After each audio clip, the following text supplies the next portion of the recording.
From the High Definition Production Center of Troy University's Broadcast and Digital Network at Troy, Alabama's International University, this is Troy TrojanVision News.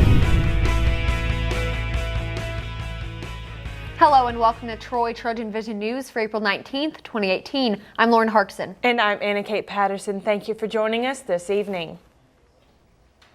To fight personal hunger, people traditionally eat a meal and it does the trick. However, tomorrow local residents can eat a meal that will fight hunger throughout Pike County. Seth Hawk shows us how. The annual Empty Bowls Luncheon will be this Friday, where local residents will get to eat a meal, pick up a piece of pottery, and help feed the hungry. The annual event to help the Salvation Army has its roots in the art world. And it was started, actually an art teacher in a high school started Empty Bowls. It's all over the country. It's not just specifically Salvation Army. Other organizations can do it also. But he wanted his art students to do something to give back to the community. And that's where they came up with the concept of Empty Bowls. So it signifies kind of like a soup kitchen. Empty Bowls is the biggest fundraiser every year for the Salvation Army's food bank, and the tax-deductible admission fee goes directly to helping the hungry in Pike County. All the proceeds from this event goes toward our food bank right here at our Salvation Army. With your $20 ticket, you are allowed to pick out one-of-a-kind handcrafted bowl for yourself to take home, and you get to eat. You have your choice of soup. May says that filling some bellies on Friday ensures that others in the community won't go hungry. Don't want anyone in our community to have an empty bowl. Seth Hawk, Troy, TrojanVision News. The Empty Bowls Luncheon will be tomorrow from 11 to 2 at Bush Memorial Baptist Church. Tickets are $20 and can be purchased at the door. Troy University's Department of Theater and Dance will present the musical Company starting this Saturday night in the Trojan Center Theater. Kaylin Pleasure gives us a preview of the show.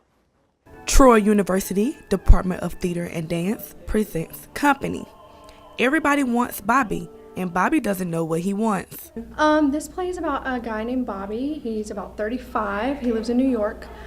He's surrounded by married couples, and he's the only one that's not married and doesn't really believe in commitment and hasn't found the one that he's committed to. So it's really just about dealing with commitment in the 21st century and how that is in our time today. Just trying to show how difficult it really is, to be married and to be in relationships and to have commitment with all of social media and all that kind of stuff in the 21st century, and how that really can get in the way, and how being surrounded by people who are in different situations than us can affect our lives and how we look at things. Troy University Theater and Dance is doing their final run-through on their show Company.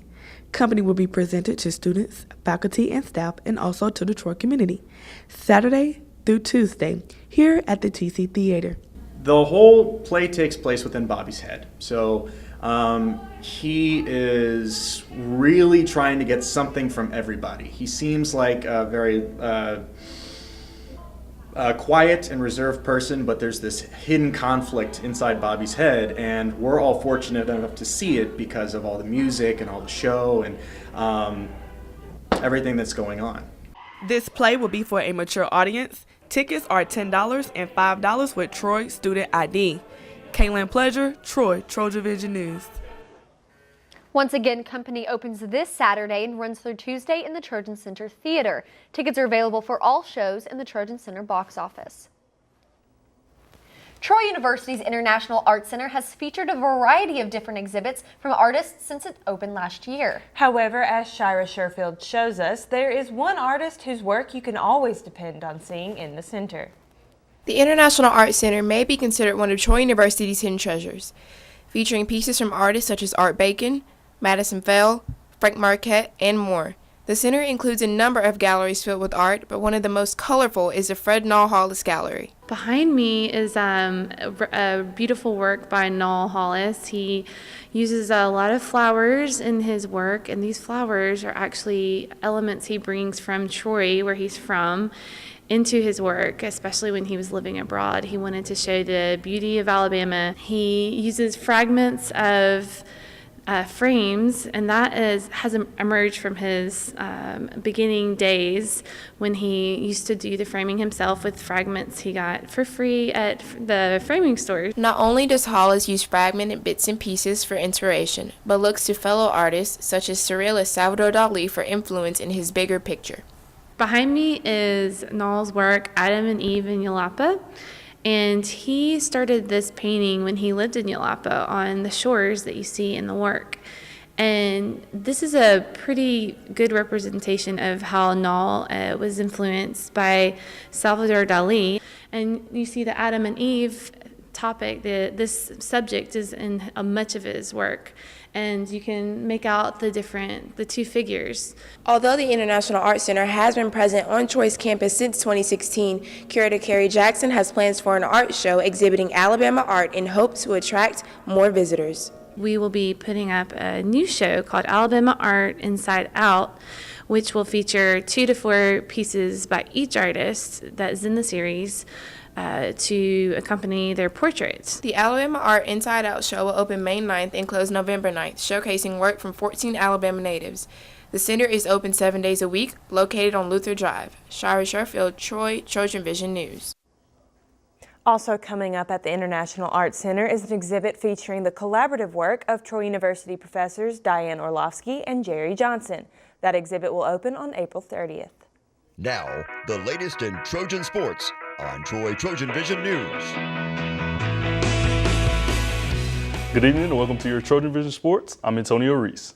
Serving things over to the tennis courts, the Troy women's tennis team sits atop the ladder as the number 1 seed in the conference. The team is looking for a title as it travels to Peachtree City, Georgia to compete in the Sun Belt tournament. The Trojans will face the winner of number 8, Louisiana, and number 9, Georgia Southern, neither of which Troy has faced this season. The team finished the season on a 5-match streak and earned key Sunbelt wins against Georgia State, UTA, Coastal Carolina, and App State. Head coach Uria LCC expresses the attitude needed to win the conference tournament. To beat everybody. And there's a lot of good teams in the conference, and anything can turn anyway. So right now we're getting ready, we're training. I'm keeping the team very motivated and high and playing to their best ability. So excited to go to the conference and compete and hopefully get that trophy. The Trojans have earned their first round bye and will advance to the quarterfinals tomorrow. First serve is set for 8 a.m. Serving across to the men's court, the men's Trojan team will seek to pick up the program's second Sunbelt title in 4 years and first since 2015. The team enters the tournament as the 4th seed and will take on 5th-seeded Georgia Southern Eagles. A win in the opening round would send the home team to the semifinals to take on winner of number 1 Georgia State and number 8 Coastal Carolina. The Sunbelt tournament kicks off in Peachtree City, Georgia at 2 p.m. tomorrow. Troy softball's 7-game winning streak came to an end on Wednesday night under the lights of the Troy softball complex. Seth Carpenter has the details. Wednesday night, the Trojan softball team took on rival South Alabama in a game that was supposed to be a close one, but was one-sided from the beginning. In the top of the first inning for South, infielder Haley Lowe started off the scoring with an inside-the-park 2-run home run. From there, the Jaguars would go on to add 5 more runs in the next 3 innings and would make it a 7-0 lead through 4. This lead would be too much for the Trojans to overcome, as the Jaguars would go on to win the game 7-0, and the Trojans were only able to get 3 hits during the game.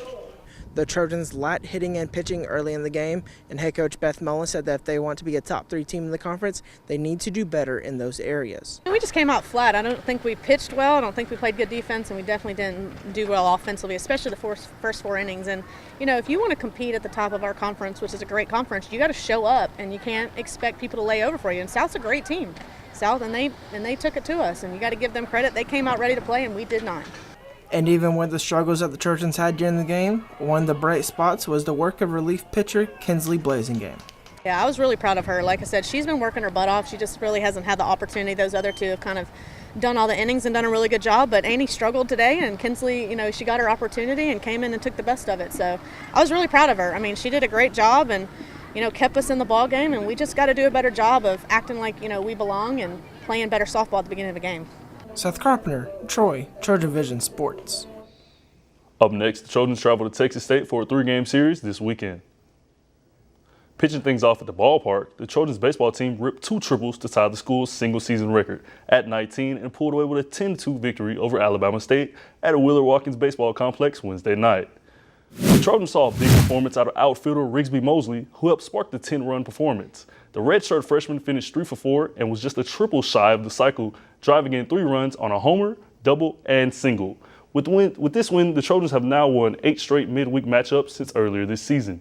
The team has outscored in-state opponents 68-29 in the last 6 games of the streak and swept the series with the Hornets. The Trojans will carry the momentum from its 2-week midweek wins back into conference play as they travel to Jonesboro, Arkansas to face off with Arkansas State throughout the remainder of the weekend.